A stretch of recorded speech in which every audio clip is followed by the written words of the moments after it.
Na aula 17 do curso de Criatividade, Inovação e Facilitação, iremos falar sobre a arte de fazer perguntas, como utilizar as ferramentas do pensamento lateral na facilitação e nos chats de inteligência artificial.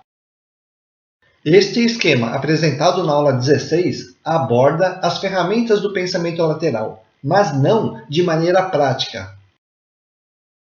De forma prática, a partir do tema, problema ou sintoma, podemos perguntar o que ou como, utilizando a escala da abstração para formular novas perguntas, mais simples ou concretas.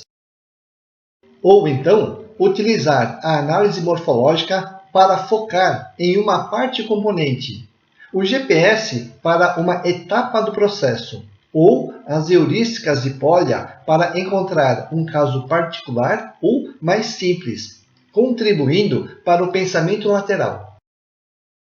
Podemos também subir na escada da abstração com a pergunta para quê? Ou generalizar ou complicar um problema com as heurísticas de Polya.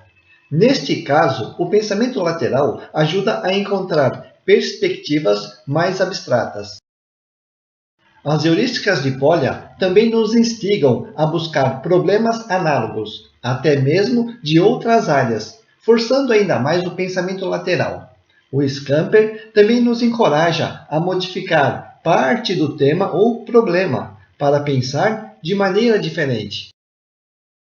E por fim, os 5 porquês da Toyota fazem-nos buscar o diagnóstico e não ficar ancorados nos sintomas, aguçando a nossa percepção. Neste esquema, nós temos todas as ferramentas e de que forma elas nos ajudam a pensar diferente, seja de forma mais abstrata ou concreta, ou mudando a perspectiva para outras áreas ou fatos. Neste esquema, ocultamos os nomes das ferramentas e apresentamos apenas as funcionalidades, focando em como podemos pensar de forma diferente ou mudar a perspectiva.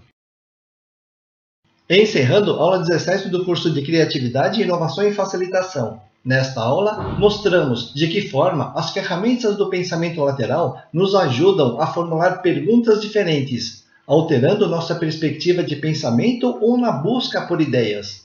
Algumas ferramentas se sobrepõem, por isso é mais fácil entender as funcionalidades, ou seja, formular perguntas mais concretas ou abstratas, ou perguntas que nos fazem olhar para outras áreas do conhecimento ou forçam um olhar mais analítico sobre os fatos.